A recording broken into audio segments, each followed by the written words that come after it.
quelqu'un qui est extrêmement drivé par le produit. Je suis ravi plutôt j'ai même la voix qui tremble un peu, de vous présenter Thibaut Elzière. Tu es souvent connu pour eFounders, mais avant ça, tu as fait d'autres choses.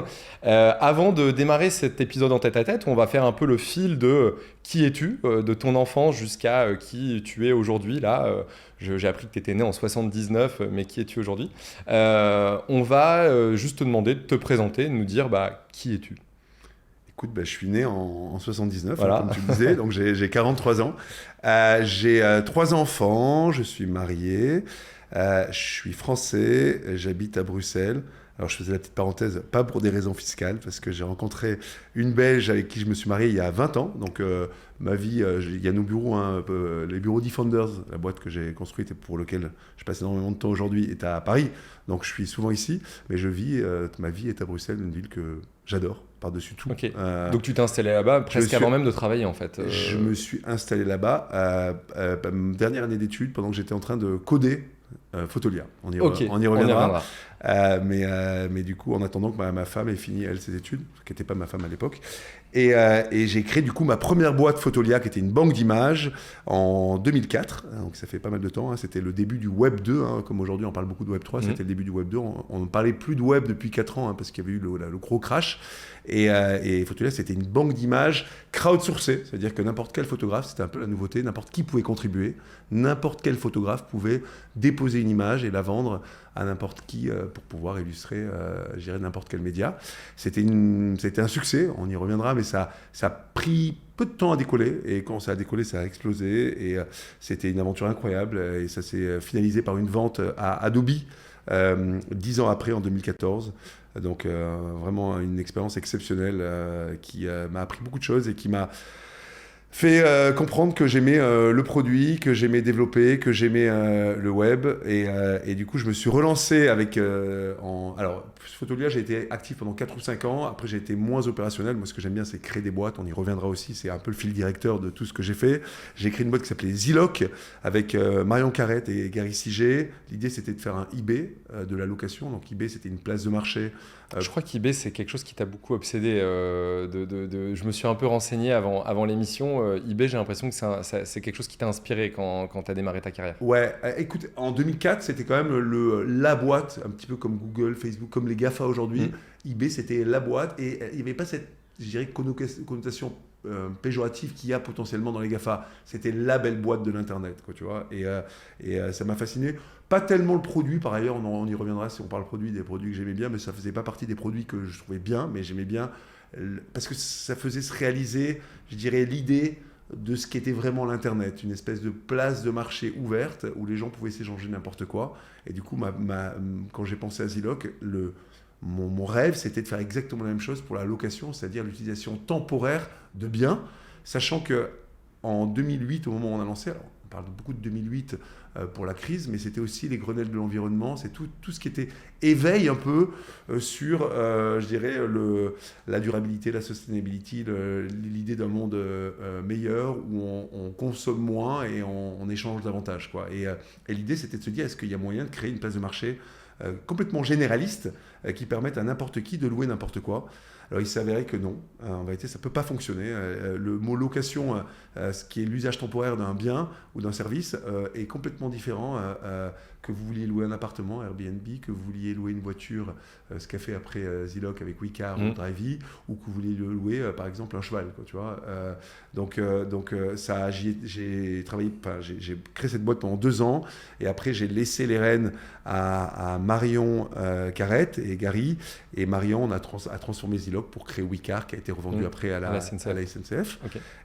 Et donc juste après, j'ai lancé eFounders, ce qui m'occupe actuellement et la chose sur laquelle j'ai passé 12 années. L'idée, c'était de créer un startup studio. J'avais compris ce que c'était que créer une boîte. Quand on passe 10 ans à créer une boîte, on a un peu compris les tenants, les aboutissants. Et ce que je voulais créer, c'était une boîte, c'était pouvoir créer une 30aine de boîtes. Et donc, du coup, j'ai réfléchi à un modèle qui me permettait d'être hyper actif. J'avais à l'époque une 30aine d'années, j'en avais encore sous la pédale. Et j'en ai toujours. Je voulais créer un modèle. Ouais, parce que là, quand tu me dis une 30aine de boîtes, je me dis, oh, la quantité d'énergie qui a dû être dégagée pour créer ces 30 boîtes. J'espère que c'est pas toi qui a, tu vois, genre, tu nous expliqueras après, mais quand tu me dis 30 boîtes, je me dis, wow. Alors, ces boîtes, c'est surtout les boîtes par exemple, une boîte comme Aircall. On est là pendant nous les 18-24 premiers mois. Après, toute l'énergie qui a été créée pour faire ce que Aircall est aujourd'hui, tu as eu John ici sur ce plateau, c'est les fondateurs et l'équipe. Mais c'est vrai que pour lancer un projet, pour mettre la première étincelle, il faut une énergie de dingue. Et moi, je pense que c'est l'amorçage qui d'une part m'excite et qui d'autre part effectivement hyper chronophage et demande beaucoup de passion et comment on appelle ça, d'involvement, pardon pour le mauvais mot anglais. Oui, donc du coup 30 c'est beaucoup. 30 c'est beaucoup, on va encore en faire davantage, mais d'une autre manière, on en reparlera. Mais voilà, donc du coup on a créé une trentaine de boîtes et on a un peu finalement façonné ce modèle de startup studio sur lequel on reviendra, avec des boîtes qui sont alors dans l'univers du SaaS et du produit. L'idée c'était, moi, les premières idées sont nées des problématiques que j'ai rencontrées. Quand j'ai fait l'aventure Photolia, j'ai eu des logiciels qui me manquaient. Il s'avérait que c'était des logiciels SaaS. D'ailleurs, ça m'a fait transiter de la place de marché vers le SaaS. J'ai d'ailleurs fait un peu du SaaS sans le savoir à cette époque-là. On a créé, donc les 5 premières idées sont nées de là. On a créé une trentaine de boîtes, dont des boîtes comme Aircall, comme Spendesk, comme Front, et qui sont aujourd'hui très connues. Et j'espère qui sont un peu les premières boîtes qu'on a créées. Et j'espère que les suivantes seront aussi connues que celles-là. Ok, waouh, gros. Alors j'espère qu'en 1 heure, on va avoir le temps d'aborder beaucoup de choses. J'ai vu aussi en préparant que là récemment, tu avais un projet. Alors je ne sais pas si c'est un projet ou une création d'entreprise Gamma avec une voile solaire. Tu nous en diras peut-être un peu plus. Iconic House aussi. Je crois que tu as monté avec ton frère sur du Airbnb, mais un peu avec des services hôteliers, c'est ça? Ouais, exactement. Ouais. Quand on fait du software, on a parfois besoin de faire un peu des choses tangibles pour un peu compenser. Et c'est le côté spatial du projet que j'ai monté et Iconic House que je fais avec mon frère, on en reviendra. C'est un peu ce qui me raccroche, j'allais dire, à la Terre. Alors qu'en vérité, Gamma, c'est carrément un projet spatial. Mais bon. Ok. Donc, pour démarrer ce en tête-à-tête, il y a un petit questionnaire de Proust, on va le lancer. Avant, pour ça, pour rappel, pour nos auditeurs, nous, je le dis à titre perso, on était super fiers, c'est ce que je disais en intro, de t'avoir. Aujourd'hui, notre communauté, ça va être une communauté de product people et de tech, et notamment chez WeVoo, WeShow, où il y a cette dynamique entrepreneuriale qui est nécessaire pour intégrer l'entreprise. On s'est essayé, nous, de notre côté, à monter un bootcamp sur 14 semaines qui a été fait par quelqu'un de chez nous qui s'appelle Clément Brottier pour avoir une espèce de game un peu où chacun vient pitcher son problème et sa solution et on mettait un petit chèque de départ justement pour développer un MVP. Donc il y a le premier projet qui est dans les bacs, mais c'est pour ça qu'on était super fiers de te rencontrer parce que tu nous as vachement inspiré, c'est vraiment le mot. Donc on va lancer le questionnaire de Proust.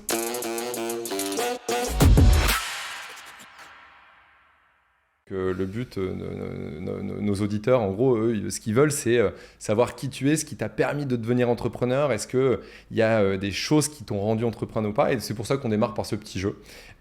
Si tu étais à un moment de la journée. Écoute, moi je serais le soir. J'ai toujours aimé le soir. Alors on parle des gens du soir et des gens du matin. Moi je suis définitivement quelqu'un du soir. Okay. Le matin, il me faut mes 8 heures de sommeil et je dois me lever à 9 heures. Donc je ne serai pas la personne qui se lève à 5 heures du mat. Donc je suis quelqu'un du soir. Et effectivement, la plupart du temps, quand je crée, quand je me pose, quand je dois créer, c'est plutôt le soir. Et depuis très très longtemps. Ok, c'est intéressant, c'est quoi? Tu t'isoles dans un bureau, tu vas bouquiner, tu vas t'inspirer, tu vas juste réfléchir, voilà, on t'imagine chez toi là Écoute, souvent je me mets quand même devant mon ordinateur, je prends mon ordinateur de mon bureau et je le mets dans la cuisine. Moi j'aime bien être au centre de tout ce qui se passe. Tu vois, j'ai toujours travaillé dans des bars, j'ai toujours travaillé dans des espaces où il y a beaucoup de bruit et beaucoup d'agitation. Et du coup j'aime bien être au milieu de la maison, tu vois. Et c'est le moment où je peux vraiment... tout le monde est couché, il y a plus personne il n'y a plus de notifications, les gens qui sont tout le temps en train de te demander plein de choses, et du coup tu as du temps pour toi et tu peux approfondir des sujets, et c'est là où je vais faire, par exemple moi je fais encore pas mal de wireframe, je fais pas mal encore de plans de com ou des choses dans lesquelles il faut se plonger pendant 1 ou 2 heures, et c'est généralement à ce moment-là, sur la journée c'est plutôt le run, ça va très vite. Maintenant depuis le Covid c'est un enchaînement de Zoom sur Zoom, donc j'aime bien, c'est un peu ces temps longs du soir, quoi. Ok. Si tu étais une ville? Écoute, je vais partir sur Bruxelles. Ouais. Moi, je trouve que c'est la ville en Europe et surtout depuis la perspective française qui est la plus sous-estimée. C'est une ville mais exceptionnelle de par sa localisation ultra centrale, de par je dirais sa topologie avec une espèce de forêt de 5000 hectares qui rentre je dirais littéralement dans la ville et par ce côté complètement cosmopolite hein, où on trouve des gens de partout avec la communication, la communauté européenne, l'Europe, les écoles internationales. Moi, c'est une ville que j'adore, qui a les qualités d'une ville de province, tout en étant une capitale. Et quand je dis une capitale, c'est-à-dire ultra connectée, avec une espèce d'explosion, tout ce qui est au niveau gastronomique. Moi, j'aime bien partie gastronomique et partie culturelle. C'est-à-dire que ça explose bien plus que d'autres villes de province en France, par exemple. Donc, Bruxelles, définitivement. Quoi. Ok. Et petite dédicace à Julien, notre associé, qui vient de Belgique et qui a vécu à Bruxelles quand il était jeune. Si tu étais un super pouvoir. Écoute, je vais dire quelque chose de basique, qui serait le super pouvoir de tous les gamins, c'est pouvoir se téléporter. Et aujourd'hui, j'ai plus en plus mauvaise conscience de prendre l'avion pour aller loin. Et alors que j'ai envie de voyager, j'ai envie de découvrir, j'ai envie de pouvoir, comme avant, partir à San Francisco pendant 4 jours, quoi, tu vois. Et si je pouvais avoir des super pouvoirs pour pouvoir aller d'un endroit à un autre sans avoir le décalage horaire et sans prendre l'avion, ça serait exactement ce qu'il me faudrait pour la suite. J'avoue que c'est pas mal comme super pouvoir. Et d'ailleurs, le gars qui percera le truc de la boîte qui permet de... good luck. Hein. Ok, et dernière question. Si tu pouvais déjeuner ou dîner avec une personnalité, morte ou vivante. Écoute, je dirais Paul Graham. Je sais que c'est basique, surtout s'il y a pas mal de gens du produit qui nous écoutent, hein, parce que c'est un peu la référence. Mais moi, je dirais de tous les gens que je suis, la seule personne dont j'apprécie un peu la rhétorique depuis 20 ans, c'est Paul Graham, le fondateur historique de Y Combinator, qui est un peu à la retraite. Hein. S'il m'entendait, heureusement qu'il ne parle pas français, mais s'il m'entendait, il bondirait. Tu le connais ou pas hein? Tu le connais Non, je ne le connais pas. Écoute, une des raisons pour lesquelles on avait fait faire YCA de première boîte, c'est que j'avais envie de le rencontrer et de nous rapprocher. Et en vérité, c'était en 2012, je crois, ou 2013. Il a décidé justement à ce moment-là, c'était le moment où il a décidé de se retirer de YC et de laisser la place à Sam Altman. Donc j'ai jamais eu l'occasion, mais j'ai lu tous ses essais. Il est très, je dirais, verbal sur Twitter, très vocal sur Twitter, et je suis assez aligné avec pas mal de choses qu'il raconte. Donc voilà, personnage incroyable que j'aimerais rencontrer, surtout qu'il habite pas très loin finalement, je crois dans la banlieue de Londres. Ok. Voilà. C'est un Anglais, hein, contrairement à beaucoup de gens. C'est un Anglais qui a déménagé aux États-Unis pour monter sa boîte et lancer YC. Et là, il est revenu un peu dans son lieu d'origine. Quoi. Ok. Du coup, transition un peu parfaite parce que on va aborder ton enfance. Est-ce que tu te voyais, parce que moi, avec mes petits yeux extérieurs, quand tu parlais de Y Combinator, ou tu vois, je pense qu'on a souvent évoqué aussi peut-être Rocket Internet, pour moi, vous êtes arrivé un peu dans cette sphère, hein, entre guillemets, avec eFounder. Est-ce que quand tu étais enfant, tu te sentais prédestiné à monter quelque chose qui ressemblait de près ou de loin à eFounder ou pas du tout? Alors, pas du tout. Hein. Moi, je ne suis pas du tout né avec Rocket Internet. Hein. Je suis beaucoup plus vieux que ça. Moi, Rocket Internet, c'était fin des années 2010. C'est effectivement, on a pris un peu Rocket Internet à contre-pied en montant eFounders. Mais d'une part, j'avais pas du tout l'idée de monter eFounders. Et d'autre part, même l'idée d'être entrepreneur me passait pas par la tête. Hein. Moi, je suis né dans un petit village de Provence. Dans les Alpes, donc au sud d'Avignon. Et j'ai passé les 18 premières années de ma vie là-bas. T'avais pas ce petit truc au fond de toi où tu te disais, tiens, un jour, je vais peut-être monter ma boîte? Pas du tout. Non, parce que... Et surtout, je viens d'une famille où pas forcément entrepreneur à proprement parler. Pour moi, être entrepreneur, c'est pas forcément lancer des boîtes, des entreprises. Ce côté, je dirais, économique n'existe pas. Pour moi, être entrepreneur, c'est d'abord lancer des projets. Après, le fait de lancer une boîte, par ailleurs, c'est finalement le support au lancement du projet. Et par contre, j'avais des projets. C'est-à-dire que, et notamment, moi, je sais que j'ai eu en 95, 94, Infony, c'est-à-dire la première fois Internet, ce qui était improbable dans la campagne. Et j'avais compris à ce moment-là que c'était Internet déjà qui me dévorait, qui me passionnait. J'avais appris à programmer avant, donc je faisais un petit peu des petits jeux je faisais des jeux sur calculette et je codais sur Atari, donc je m'étais un peu initié à ça. Mais je me sentais hyper cloisonné tout seul devant mon ordi. J'avais besoin de me connecter. Et le jour où j'ai découvert Internet, j'ai senti une révélation, mais qui ne se concrétisait pas sur le fait de lancer une boîte. Surtout que entre 1994 et 2004, finalement, j'ai fini mes études, j'ai eu ma prépa, je fais beaucoup la fête. J'ai pas trop je me suis pas trop posé la question de savoir ce qui s'y passait. J'ai vu par exemple a posteriori qu'il y avait eu l'internet, le crash de l'internet, etc. Mais je suivais de très loin ce qui se passait sur, je dirais, l'internet, le web à ce moment-là, quoi. Ok. Donc tu fais ton enfance un peu loin de tout ça. Bon, je me suis un peu renseigné. Tu as fait une école d'ingé qui, je crois, t'a pas très intéressé. Et tu as bifurqué, justement. Alors, je crois que tu as été un peu sioux. Tu as été sur les bancs de l'EM Lyon, si je dis pas de bêtises, parce que ça te plaisait plus. Mais tu n'étais pas inscrit, c'est ça? Je n'étais pas inscrit. Okay. À l'époque, il n'y avait aucun programme. Aujourd'hui, il y a plein de programmes qui te permettent de faire des doubles diplômes, de passer une troisième année. Là, honnêtement, il n'y avait rien.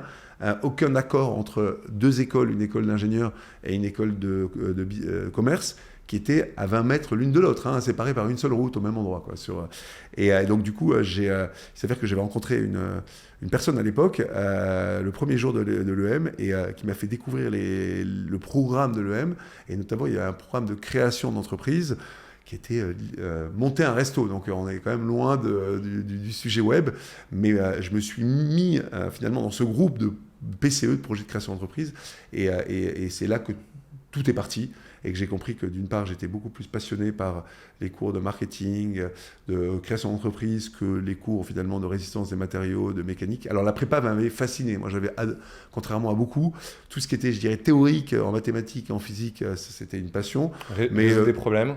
Voilà, résoudre des problèmes, mais la partie applicative dans des laboratoires poussiéreux et crasseux, c'est quelque chose qui m'a beaucoup moins attiré, quoi. Okay. Donc effectivement, j'ai fait une année en SIU à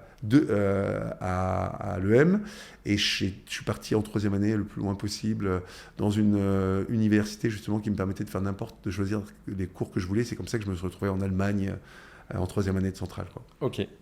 Alors c'est quoi le déclencheur? Le moment où tu appuies sur le bouton et ça y est, tu pars dans l'entrepreneuriat.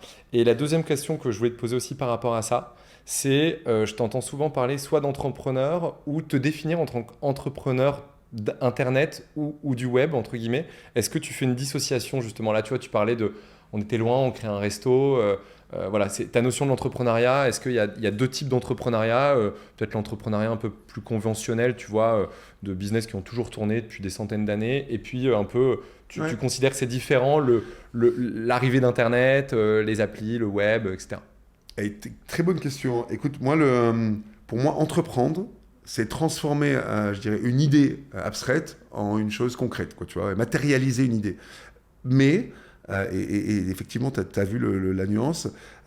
J'ai l'impression que pour moi, dans l'entrepreneuriat, il y a l'innovation. Il y a faire quelque chose de nouveau, quelque chose qui n'a jamais été fait.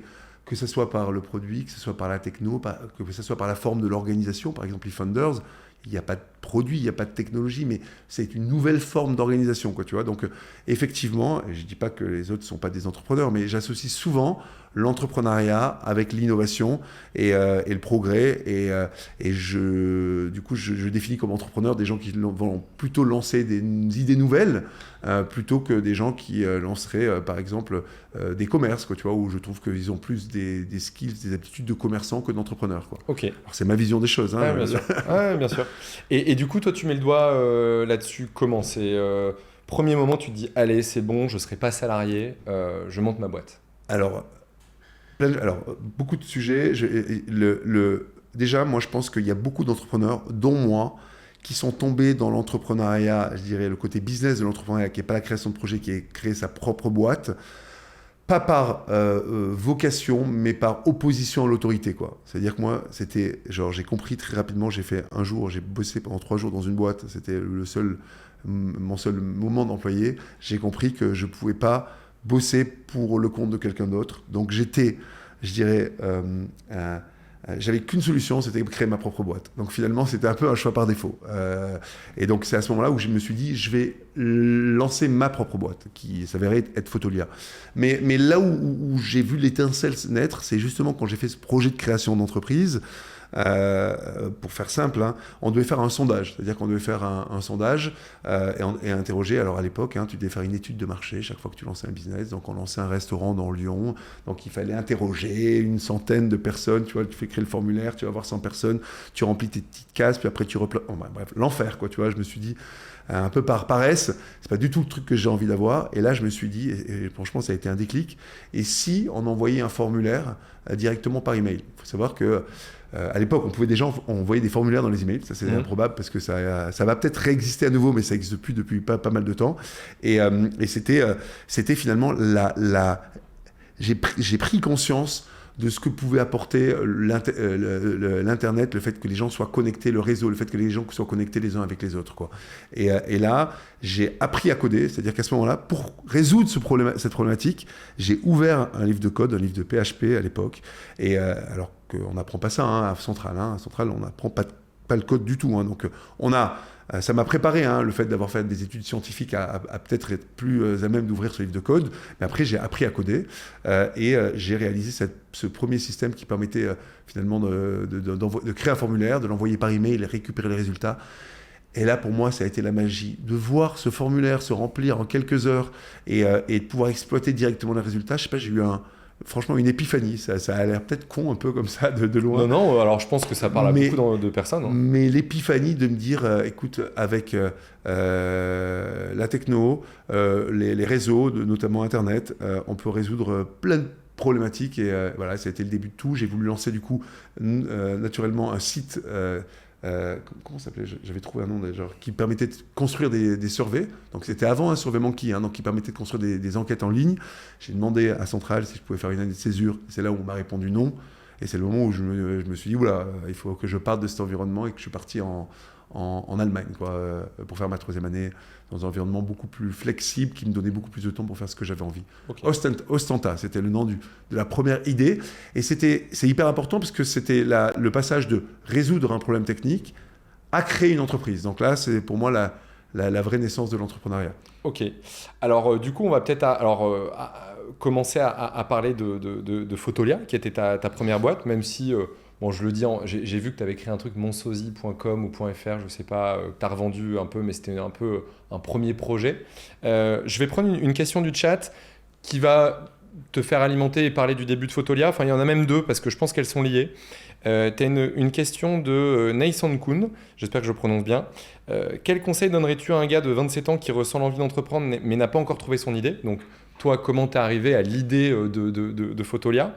Et peut-être juste après avoir eu l'idée de Fotolia, t'as une question, pareil, dans le chat de Ceto289.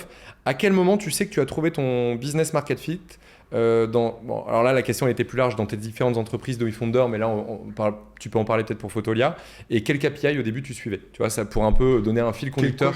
Quel KPI tu suivais sur l'évolution de ton business? Ouais, donc il faut savoir qu'à l'époque, l'écosystème était beaucoup moins mature qu'aujourd'hui. Donc on se posait pas trop de questions. Et généralement, les premiers business qu'on lance, on se pose pas trop de questions et on tombe là où on tombe. Il s'avère qu'avec Fotolia, et j'ai eu de la chance. J'expliquerai pourquoi j'ai lancé Fotolia, mais je suis tombé sur un business qui s'est avéré être un excellent business, mais pour le même prix. Je connais des gens bien plus brillants que moi qui sont lancés dans juste un mauvais marché et du coup ils ont fait soit une petite entreprise, soit ça n'a pas fonctionné, Donc on est un peu tributaire de la première idée dans laquelle on tombe, sachant que quand on est jeune et qu'on n'y connaît rien, on prend une idée parce qu'elle passe par le chemin, Il s'avérait que Fotolia était incroyable et honnêtement, même en faisant une étude, a priori, c'était pas évident de le déceler. Pourquoi je suis rentré dans... Et tu parlais de Monsosie. Monsosie, c'était un site un peu stupide dans lequel on remplissait un formulaire avec 30 questions, ta taille, la couleur de tes cheveux, etc. pour que derrière, on puisse te sortir la personne qui s'était déjà inscrite, qui te ressemblait le plus. Naïf et improbable, mais c'est né... Sur des critères physiques, je me suis demandé, ou des trucs de perso, un peu en mode du matching? Purement physique. Purement physique. Purement physique, le sosie, la définition naïve et première du sosie.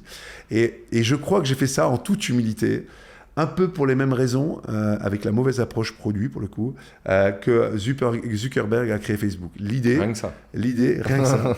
L'idée, c'était de pouvoir avoir la liste de tous les gens du campus. Donc, il faut savoir que mon sosie, au départ, c'était déployé sur le réseau de centrale et pas sur Internet à proprement parler. On pouvait déployer un site qui était en local à proprement parler. Et mon idée, mais ultra naïve derrière mon sosie, il faut savoir qu'à l'époque, on avait peur de l'information qu'on rentrait sur Internet. Aujourd'hui, on a peur, mais pour plein d'autres raisons. Mais on n'avait pas confiance. Donc, je me suis dit, pour que les gens rentrent, je voulais faire un répertoire de tous les gens qui étaient sur le campus. Et je me suis dit que pour que tous les gens rentrent la bonne data, il faut leur promettre que cette data va être utilisée pour trouver leur sosie. Dans ce cas-là, ils n'ont pas intérêt à mettre de la fausse data. Et donc, c'est comme ça qu'est née cette idée stupide de mon sosie. Stupide, mais smart au final pour avoir les bonnes infos, quoi. Exactement. Donc, ça a cartonné et j'ai eu directement les 300 personnes des promotions qui étaient inscrites et avec les photos de tout le monde, etc. Et de manière un peu geeky, c'est parce que justement j'ai eu à manipuler des photos en code. Il y avait une librairie qui s'appelait Image Magic, qui existe toujours d'ailleurs, qui permettait de manipuler des photos, qui était un peu le début sur Internet. C'était pas évident de recevoir des photos, de créer le petit thumbnail, etc. Et donc j'avais dans le coin de ma tête le fait que je savais manipuler des photos. Et après j'ai fait un stage en 2001 dans une boîte qui s'appelle Amen, qui est important parce que c'est les fondateurs d'Amen qui après ont investi dans ma boîte. Et chez Amen, j'ai dû acheter des images. J'étais en com, donc ce qui ça m'intéressait, c'était la communication aussi. Et j'ai dû acheter des images dans les banques d'images type, à l'époque c'était Getty Image, pas Shutterstock justement, mais Corbis. Et j'avais halluciné à quel point ces images coûtaient cher. Et du coup, je me suis dit, j'ai un peu croisé ces deux informations et je me suis dit, pourquoi on ne créerait pas une banque d'images complètement crowdsourcée qui permette à n'importe quel photographe, c'était le début de la photographie numérique, il fallait y croire. Hein. On avait des appareils de 3 millions de pixels. Gros trucs en plus. Ouais. Les photographes, ils te riaient au nez quand tu leur disais que tu allais utiliser des appareils photo numériques pour de la photo, je dirais, professionnelle. Et l'idée, c'était du coup, j'ai codé juste un programme, une place de marché qui permettait à n'importe qui d'uploader des photos, de les indexer et de les mettre en ligne, et d'une part, et d'autre part, à des clients de les rechercher, de les trouver. Okay. C'est comme ça qu'est née l'idée. C'est toi qui l'as codé tout seul au départ ? C'est moi qui l'ai codé tout seul au départ, from scratch. C'était moyen d'ailleurs, ça a tourné. Et puis très rapidement, on a embauché une équipe, technique qui a repris tout le site, qui a fait une V2. Moi, je me considère pas comme professionnel du développement. Honnêtement, je développais parce que j'avais pas le choix. Pour moi, c'était une manière. Aujourd'hui, je fais des wireframes. C'est une manière de transformer quelque chose que tu as dans la tête en une idée concrète. Okay. Je fais une mini parenthèse. Ça t'a aidé d'avoir appris des langages de développement pour, en gros, avoir été dev au tout début dans ta carrière ou pas spécialement? Là, je fais plus référence à une question du chat que je te poserai après, mais c'est quoi les skills pour devenir... D'ailleurs, j'ai pas répondu aux premières questions que tu m'as posées. Je les ai toujours en tête. Écoute, pour répondre à celle-là, à l'époque, tu trouvais pas un CTO au coin de la rue. Hein. Donc, soit tu savais coder, soit tu lançais pas ta boîte. Donc, en tout cas, si j'avais pas appris à coder, j'aurais jamais pu entreprendre, quoi. Aujourd'hui, c'est un peu différent. Je dirais que moi, ça m'a aidé parce que j'ai pu comprendre pas mal de nuances, pas mal de sujets techniques, et du coup, ça a vraiment fluidifié ma relation avec les développeurs de manière générale parce qu'on parle le même langage. Je sais, alors je suis plus du tout au fait des nouveaux langages, mais en gros, je parle le langage dont tout le monde parle. Je sais ce que c'est une table, une base de données, un champ, et j'utilise pas un mot pour un autre. Quoi, tu vois, donc ça t'offre une certaine crédibilité. Après, moi, ce que je pense qui est hyper important de comprendre, c'est notamment le produit. Je pense que c'est plus important, ou aussi important aujourd'hui, de savoir, je dirais, designer. Et quand je parle design, c'est pas forcément high fidelity, mais pouvoir concevoir un produit que de pouvoir le développer. Je pense que c'est deux skills qui sont aussi importantes et qui sont pas les mêmes. Et si aujourd'hui j'apprenais juste à designer un produit, ça me suffirait, honnêtement. Okay. Vu que je peux trouver par ailleurs des gens dans le métier et de le développer, quoi. Ok. D'ailleurs, petit moment auto-promo, on est en train de monter une offre justement de formation pour accompagner les CEO et les premiers PO, on va dire, tu vois, dans une entreprise quand elle scale, pour tout de suite les mettre dans le bon rail, et on sent qu'il y a une vraie demande. Appétence, carrément. C'est sûr, ça m'étonne pas. On revient à nos moutons, du coup, Photolia, du coup, tu as l'idée, voilà, tu bidouilles un peu dans ton coin, tu sors le truc. Comment tu vois que tu commences à avoir un produit qui on parlait de alors, product market fit. Ouais. Alors, effectivement, à l'époque, on parlait pas du tout de product market fit, mais c'est vrai que en y regardant et en me tournant un petit peu vers l'arrière, en fait, ce qui s'est passé, donc c'est une place de marché. Hein, donc, dans une place de marché, il y a un seuil critique. C'est-à-dire que, et là, il s'avère que c'était une place de marché où c'était l'offre qu'il fallait avoir, c'est-à-dire qu'il fallait avoir un seuil de photo minimal pour que quand tu viennes sur la banque d'images, que tu tapes n'importe quelle recherche, que tu trouves les photos qui te conviennent, quoi, tu vois. Et on l'a atteint au bout de 100 000 images à peu près. Ça a pris 18-24 mois. Alors 18-24 mois à se battre pour aller convaincre tous les photographes de déposer leurs images, quoi, tu vois. Donc ça a été vraiment un boulot de dingue. Mais dès surtout que j'imagine qu'à l'époque, leurs images, ils les déposaient pas de manière, j'imagine, gratuite dans un premier temps sans que ce soit acheté. C'était des mecs qui achetaient leurs images from scratch. Alors, t'as eu un change à faire auprès des photographes. Ma question, c'est est-ce que tu as dû avoir faire un change auprès des photographes pour que j'imagine que de manière habituelle, avant 2005, tu avais des gars qui achetaient directement les images. Et là, toi, tu les payais pas encore au moment où ils mettaient leurs images gratuitement sur ta alors banque. non, ça a toujours été le même modèle. Hein. C'est-à-dire que les photographes déposaient des images. Enfin, les banques d'images comme Getty travaillaient avec 1000 photographes triés sur le volet, professionnels. Les photographes déposaient des images et les photographes étaient payés à chaque fois qu'une image était vendue. Donc ça, on n'a pas changé. Ça existait. Donc ça, on n'a pas eu à éduquer. Par contre, alors la photo commerciale en France, c'était niette. Hein. Quand tu parlais à la photographie, ils disaient non, mais alors moi, je touche pas la photo commerciale. Donc on a dû aller sourcer nos photographes aux États-Unis, qui étaient beaucoup plus à même avec ce qu'on appelait la stock photo, tu vois. Donc ce qui s'est passé, c'est qu'à partir du moment où on a dépassé le seuil de 100 000 photos, franchement, il se passe un truc de magique. C'est-à-dire qu'on a vraiment eu le cas d'école de la place de marché qui je dirais, qui fonctionne automatiquement. On avait amorcé la pompe, donc on avait cette prophétie autoréalisatrice que tout le monde cherche. Plus les gens achetaient, on avait assez de photos pour que les gens commencent à acheter des photos. Plus les clients achetaient des photos, plus les photographes gagnaient de l'argent, plus ils en mettaient. Et ça s'est jamais arrêté. Honnêtement, ça s'est jamais arrêté pendant les 10 années. Si bien qu'à la fin, finalement, quand tu as une place de marché comme ça, tu t'inquiètes plus tellement des photos qui arrivent parce qu'elles arrivent naturellement. Et tu peux te focaliser notamment sur tes clients et essayer de trouver le plus de clients possible, quoi. Ok. Et d'ailleurs, petite digression, ce matin, j'ai appelé mon père parce que mon père est imprimeur et il nous filait à moi et mon frère pour nos exposer enfin moi j'étais en études d'ingé, mais il nous filait accès à une banque d'images et je l'ai appelé et je lui ai dit c'était quoi, il m'a dit c'était Fotolia. Et en fait, il a acheté énormément de crédits parce que lui, pour tous ses clients, il faisait des maquettes. Et il me disait, je l'utilise au moins depuis, je sais pas, une quinzaine d'années facile. C'est donc voilà, très drôle. Un de nos premiers clients. Ce qui était beau dans Fotolia, et c'est ce que je recherche un peu dans les business qu'on cherche aujourd'hui, c'est la profondeur de marché. C'est-à-dire que ça allait de l'imprimeur en freelance jusqu'à, je crois que nos plus gros clients, incroyablement, c'est un client français, c'était genre le ministère des Finances, qui a besoin d'énormément de photos pour sa communication interne et externe, quoi. Et on avait des centaines de milliers de clients avec des usages complètement différents. C'était fascinant, quoi. Ok, trop cool. On est à peu près, alors en tant que maître des horloges, à peu près à la moitié du live.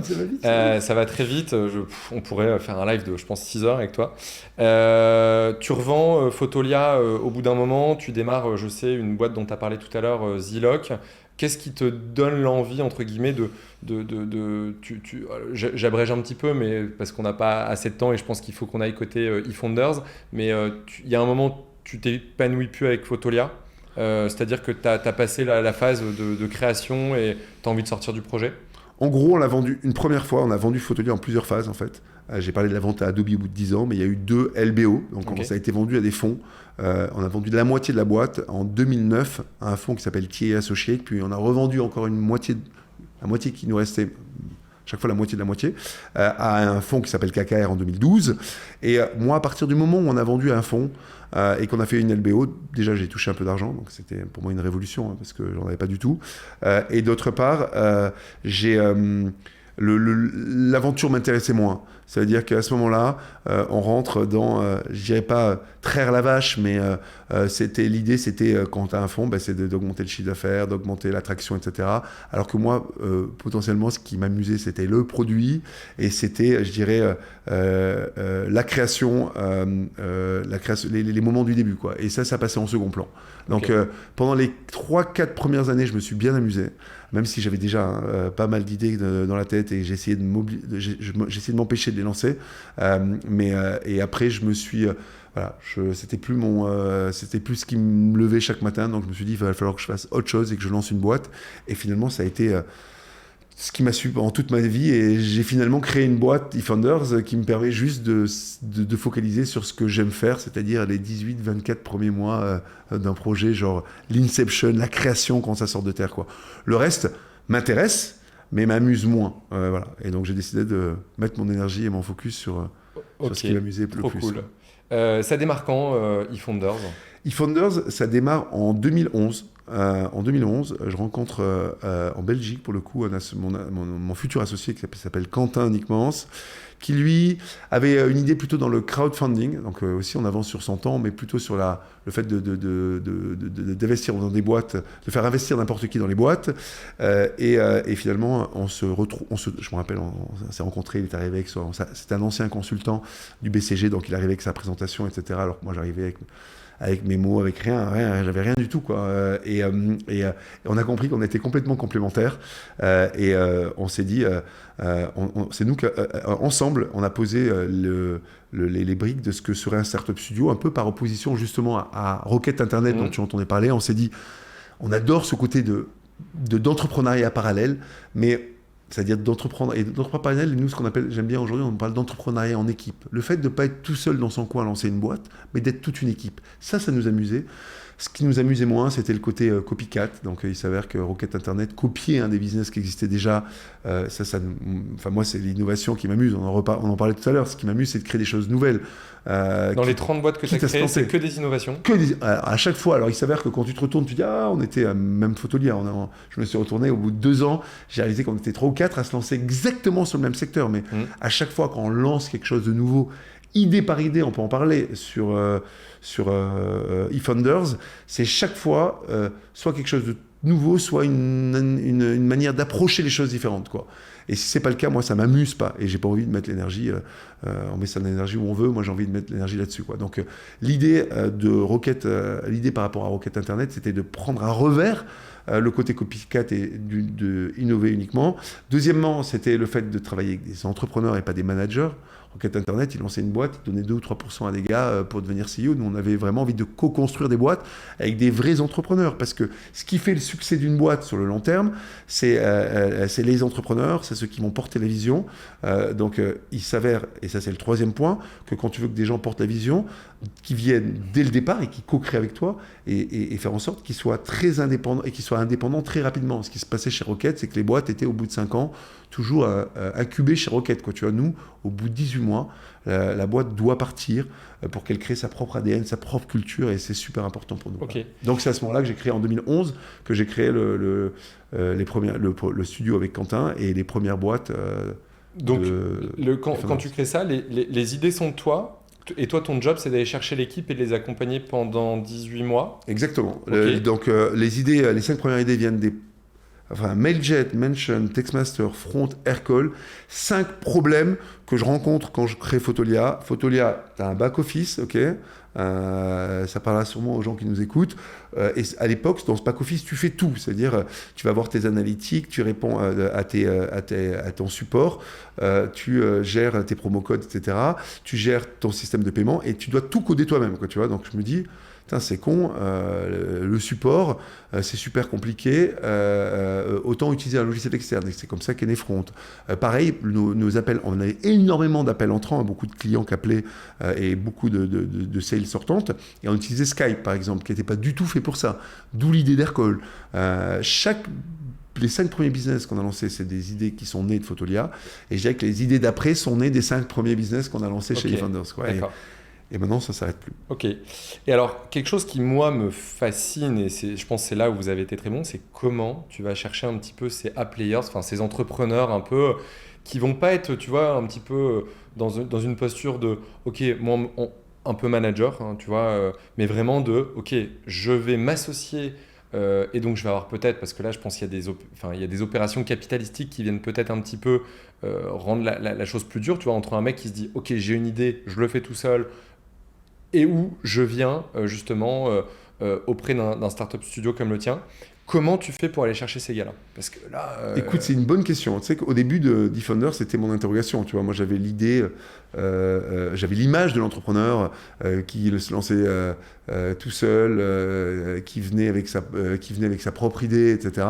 Et je me suis retourné là il y a 10 ans en me disant, mais qu'est-ce qu'on a fait? Comment ça se fait que d'une part, on est arrivé à lancer tant de boîtes et avec des entrepreneurs tellement incroyables, quoi. Et en fait, j'ai réalisé qu'il y avait plusieurs catégories d'entrepreneurs.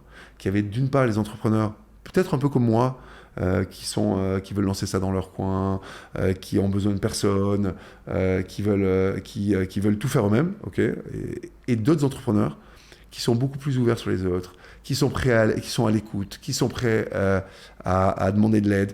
Et c'est ces gens-là, honnêtement, pour moi, qui sont les entrepreneurs qu'on a naturellement attirés avec notre modèle, et qui sont ceux qui sont capables de créer les plus grandes boîtes, parce que c'est ceux qui sont capables de durer sur le long terme. Parce que sur le long terme, on n'a pas besoin juste de passion et d'être super créatif sur le départ. On a besoin de mettre en place des process. On a besoin de comprendre qu'il faut déléguer, qu'il faut... c'est des gens qui comprennent qu'ils ont besoin d'aide, quoi, tu vois, qui savent s'entourer des meilleurs. Et au départ, ça a pris un peu de temps parce qu'on n'était pas connus. Mais aujourd'hui, on a attiré cette typologie d'entrepreneurs qui sont pour moi, d'une part, les entrepreneurs qu'on recherche et de manière générale, ma définition de l'entrepreneur à proprement parler, quoi. Ok. Aujourd'hui, ils viennent à toi ou c'est toi encore qui fais un devoir un peu de veille et tu vas les chercher? Alors, nous, on se doit de créer, j'aime pas ces termes, mais bon, une marque employeur qui fait que les gens comprennent qu'on offre une alternative à l'entrepreneuriat traditionnel, mais on va jamais chercher les gens, on attend qu'ils viennent. Pour moi, l'entrepreneur, il doit faire la démarche, quoi. Être entrepreneur, il y a beaucoup de gens qui veulent l'être. Okay, les vrais, ils font la démarche et c'est eux qui viennent nous contacter. Et ça marche exactement comme si tu rencontres Fanny et elle te dit qu'elle a envie de monter une boîte et tu te dis tiens, tu devrais rencontrer Anthony, il m'a parlé de la même idée. Nous, c'est la même chose, quoi. Il y a Fanny qui arrive, moi je lui parle des idées qu'on a dans le pipe. Non, elle me parle des idées qu'elle a. Moi, je lui parle des idées qu'on a dans le pipe et si ça match, on décide de partir ensemble et de lancer une boîte. Ça se fait de manière complètement organique, quoi. Et ça reste de l'artisanat. Avant, on lançait une boîte par an, mais on lance 3 ou 4. Mais ça reste très, très, très artisanal dans la manière dont ça fonctionne. Ok. Alors là, du coup, dans le Backpacker, on a un public, je pense, tu vois, qui te regarde en se disant « Waouh, l'entrepreneuriat m'attire ». Donc du coup, je vais reprendre la question de Ralph Sass qui dit « Quelles expériences Thibaut recommanderait à quelqu'un de 25 ans pour mieux se préparer à être fondateur ?» Quel genre de rôle, de poste? Alors je pense qu'on peut même avoir un avis tranché. Est-ce qu'il faut avoir eu des postes potentiellement pour être fondateur ou pas? Enfin, tu vois, la question est large. Écoute, moi, effectivement, je me suis plongé directement dans l'entrepreneuriat, mais parce que, comme je t'ai dit, j'avais pas le choix. C'est-à-dire que j'étais incapable de travailler pour quelqu'un d'autre. Si vous avez la capacité de travailler pour d'autres, je pense que honnêtement, travailler dans un environnement avec très entreprenant, hein, type une jeune boîte ou une structure comme eFounders, ça peut faire du sens, quoi. C'est être genre baigné. Je pense que travailler pour une scale-up dans un rôle marketing, ça vous donnera, si vous voulez découvrir un peu plus l'écosystème, un peu plus de hard skills et de connaissances métiers. Mais si vous voulez vraiment être baigné dans ce que c'est que moi je considère être l'entrepreneuriat, un peu ce côté jungle, tu vois, le mieux c'est de rejoindre une startup très tôt sur un poste le plus générique possible. C'est pas évident hein, parce que les startups elles ont aussi besoin de gens qui savent faire des sujets, des choses, ou de rejoindre une structure comme eFounders sur des postes dans la core team par exemple, qui vont un peu passer plein de projets dans tous les domaines. Et nous on sait que les gens qu'on attire, tu me disais que c'était la même chose chez vous, c'est des gens qui sont entreprenants par ailleurs. Nous on n'a pas peur d'avoir des gens qui nous disent écoute, je suis là pendant 18 mois, 2 ans, mais ce que j'ai envie, c'est de créer ma boîte, quoi, tu vois.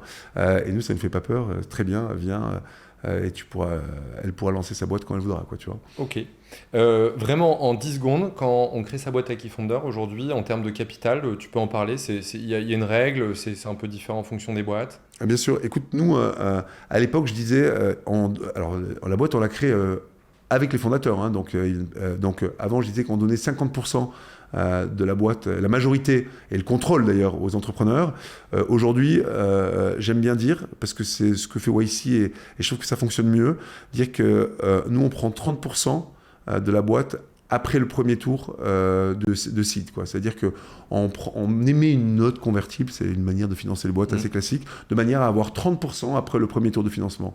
Et honnêtement, ça représente beaucoup, mais honnêtement, par rapport à ce qu'on amène, c'est, je pense, vraiment bien payé, d'une part, et d'autre part, quand tu regardes la réalité des choses, c'est-à-dire toutes les boîtes dans lesquelles j'ai investi en Business Angel et les boîtes que j'ai lancées avec eFounders, honnêtement, le capital des fondateurs est à peu près le même, quoi. Même largement le même. Donc, l'histoire de la boîte qui n'est que 2 founders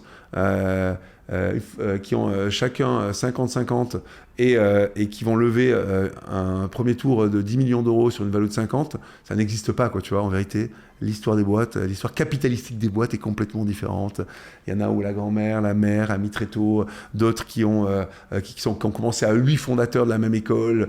Enfin, voilà, il y a toujours l'historique. Et au final, honnêtement, quand tu regardes les parts qu'ont nos entrepreneurs dans les boîtes en série C, série D, c'est exactement la même chose que n'importe quel entrepreneur. Donc, créer avec eFounders, c'est se donner plus de chances de créer des plus grandes boîtes et en plus, finalement, avoir autant d'equity que ce que tu as quand tu lances ta boîte toi-même. Ok. Je reviens à toi, du coup, dans les 30 entreprises que vous avez lancées, la trentaine, est-ce qu'il y a eu des fails ? On est quand même aussi, on a des auditeurs qui sont plutôt orientés product. C'est quoi la place du product que tu mets dans toutes ces boîtes ?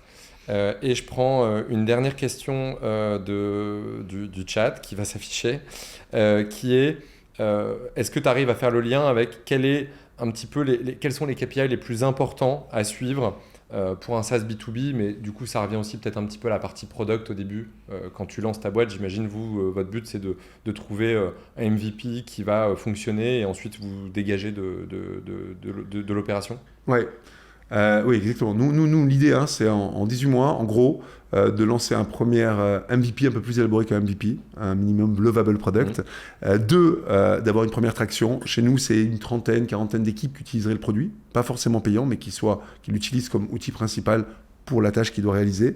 Et troisième, c'est le plus important, c'est construire une équipe de quasiment entre 6 et une douzaine de personnes qui rendent la boîte complètement indépendante du studio, quoi. Le but, c'est qu'au bout de 18 mois, la boîte n'ait aucun rapport avec le studio.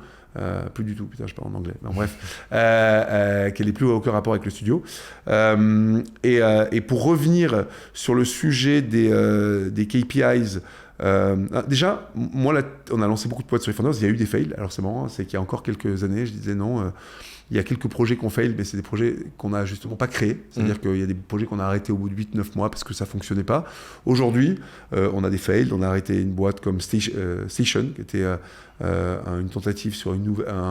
Pour moi, on ne s'est jamais aligné avec les founders sur ce que c'était. Moi, c'était réinventer Citrix, c'est-à-dire le fait de pouvoir se loguer sur un navigateur et pouvoir avoir accès directement à tout tes SaaS directement depuis le navigateur et de pouvoir le faire un peu comme ce que propose le Chromebook, mais finalement sur n'importe quel environnement. Ça a été un fail, alors qu'on a eu un succès mais genre immédiat avec un Product Hunt qui est...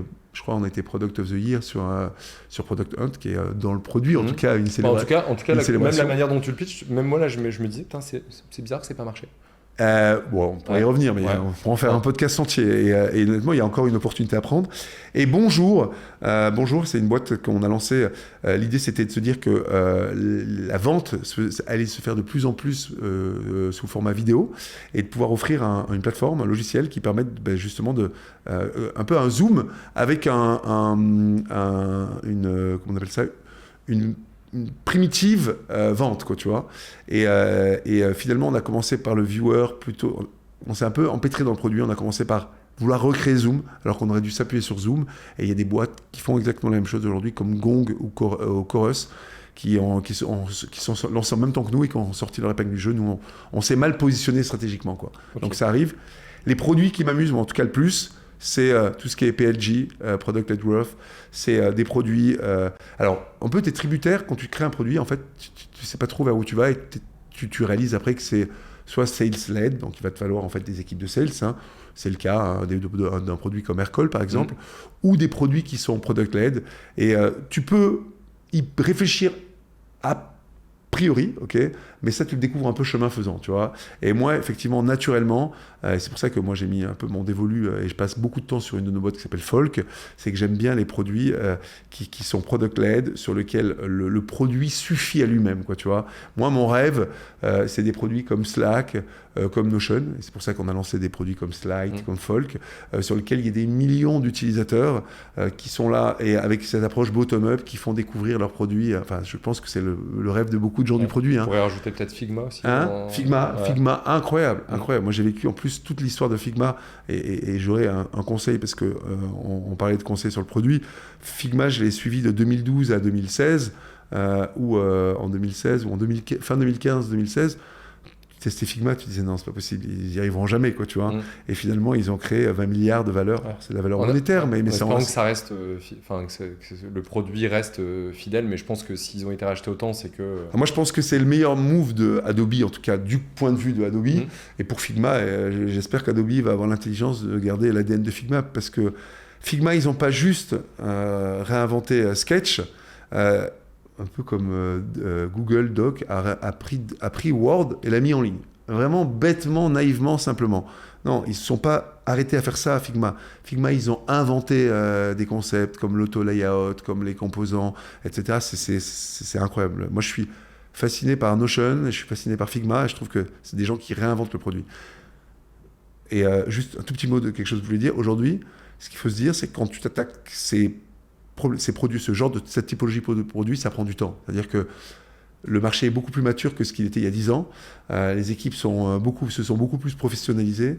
Donc, si tu veux aller attaquer un outil de productivité de type Figma ou Notion ou Folk, il faut 3, 4, 5 ans pour arriver à une première itération du produit. T'as une enveloppe un peu pour qu'on ait un peu des chiffres. J'imagine, en termes de taille d'équipe, etc.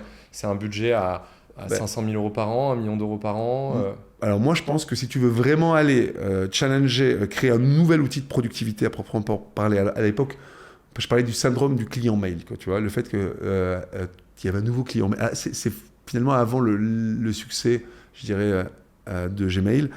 Chaque fois qu'il y avait un client mail qui sortait, tu le testais, ok, et ce client mail, tu lui laissais genre 5 minutes. C'est-à-dire que s'il y avait un bug, pendant le setup, l'onboarding, s'il y avait une fonctionnalité qui te manquait, un problème de performance, une lenteur, bam, tu le zappais, tu revenais à ton truc précédent. Mais aujourd'hui, c'est le cas pour tous les logiciels, et notamment les logiciels de productivité. C'est pour ça que tu dois être excellent à tous les niveaux. Et pour moi, du coup, pour arriver à cette excellence, il faut prendre 3 ou 5 ans, et il faut être une équipe au moins entre 10 et 20 personnes, rester petit, très orienté produit, développement, design, okay, mais ça prend, et je dirais qu'il faut au moins quelques millions d'euros, et c'est pour ça qu'aujourd'hui les boîtes ont besoin de lever beaucoup d'argent, pas forcément parce qu'ils sont greedy, et c'est parce qu'il faut beaucoup d'argent pour pouvoir financer une équipe sur le long terme, quoi. Et il y aura toujours des exceptions, des gens incroyables qui vont arriver. Par exemple, les gens de Linear, qui est un outil de produit, ils sont arrivés en 2 ans plus ou moins 2, à créer un produit exceptionnel. Il y aura toujours des ovnis, quoi, tu vois, mais de manière générale, si tu veux créer un beau produit aujourd'hui et être à la hauteur de ce qui se fait, il faut y mettre les moyens, quoi. Ok. Il nous reste quelques minutes. Franchement, c'est frustrant parce qu'on aurait dû faire au moins le double. Moi, la question que je me pose perso, c'est comment tu tiens depuis 11 ans pour, tu vois, à chaque fois retrouver l'énergie de redémarrer dans un projet, etc. Est-ce que ça se fait naturellement ? Et après, un petit peu, la question peut être liée. C'est quoi une journée type de Thibaut Elzière, quoi ? Sans focuser sur la période actuelle, mais plutôt une journée type, tu vois, sur les 11 années que tu as parcouru là. Est-ce que je suis fatigué ? Écoute, non, moi, ce qui me fatigue, vraiment, c'est justement de faire la même chose tout le temps, quoi, tu vois. Donc, j'ai créé eFounders pour justement que tous les 18 mois, ça repartait. C'est un peu comme tu parlais de Iconic Chaos. Ça m'emmerderait de faire ça sur le long terme. Le fait de, chaque 18 mois, racheter une maison, et pour eFounders, c'est lancer un nouveau produit, ça me redonne une bouffée d'oxygène. C'est comme ça que j'ai pu tenir plus longtemps. C'est comme ça que je le vois. Ceci étant dit, le SaaS, j'adore encore, je suis fasciné, mais j'ai envie de m'ouvrir à d'autres choses, quoi. C'est-à-dire que j'ai envie de découvrir d'autres univers que le future of work. Je suis intéressé par tout ce qui est climat, je suis intéressé par tout ce qui est santé, je suis intéressé par tout ce qui est éducation. Et justement, et ça sera annoncé dans quelques jours, la semaine prochaine, mais on va créer un méta studio et on va essayer d'appliquer ce modèle de startup studio dans d'autres verticales, dans d'autres industries que celle du Future of Work. Donc on va regarder justement le climat. Alors on l'a fait avec la FinTech, hein, dans les 2 dernières années. On a créé un studio FinTech avec Camille Tian, un studio blockchain avec Florent. Et du coup, à chaque fois, c'est un regain d'oxygène pour moi de lancer de nouveaux, finalement plus de lancer de nouveaux projets, mais de lancer de nouveaux studios, de nouvelles verticales. Et c'est comme ça, je pense que je vais continuer à garder l'énergie, à garder la patience et en ouvrant mon champ des possibles. Ok. Votre verticale justement sur la blockchain, alors Web3, alors je ne sais pas si tu fais exprès de ne pas dire Web3, etc. Je dis Web3, j'ai dit blockchain, mais je pensais Web3, hein, attention, c'est justement Web3. Ok, c'est quelque chose qui fonctionne bien. Là, on voit que la période est un petit peu... Alors, si on tire le trait et qu'on va jusqu'à FTX là récemment, est-ce que c'est un moment où c'est pas un univers qui est en pleine mutation, etc. Tu vois une opportunité? Alors moi, écoute, je suis la technologie blockchain, on va se dire, ça me fascine depuis quasiment une dizaine d'années, et je pense que c'est une technologie incroyable qui va être le support, qui va permettre d'ouvrir des nouvelles possibilités et de réinventer beaucoup de logique dans pas mal de business, quoi, tu vois. La partie crypto, à proprement parler, ça m'a jamais... ce qu'on a DeFi, honnêtement... c'est pas ce qui m'amuse et ça m'a même ennuyé. J'entends que plein de gens se sont amusés là-dedans, mais c'est pas du tout ce qui m'amuse. Moi, ce qui m'amuse, c'est cette nouvelle forme de database, parce qu'on parle de ça, hein, complètement public, avec un nouveau paradigme. Qu'est-ce qu'elle ouvre comme nouvelles opportunités? Et c'est pour ça que moi, j'étais pas facile. Je m'en fous finalement de ce qui s'est passé dans les 10 dernières années. Moi, ce qui m'amuse, c'est le Web 3, c'est-à-dire l'utilisation concrète et réelle des technologies blockchain, Et là, pour moi, ça a commencé en 2022 et il y a tout à construire, quoi. Ok. Trop cool. Alors, petite question forcément que je me pose. Toi, alors, en gros, quel est ton moteur? On l'a bien compris, c'est un peu tout ce qui va être la créativité, création de nouveaux projets, etc. Est-ce que tu as d'autres moteurs? Je sais pas, les rencontres, l'argent, tu vois, aussi, parce que être entrepreneur suppose de normalement bien gagner sa vie. Voilà, c'est quoi tes autres moteurs qui te permettent de te lever de matin, hormis le côté je redémarre un sujet?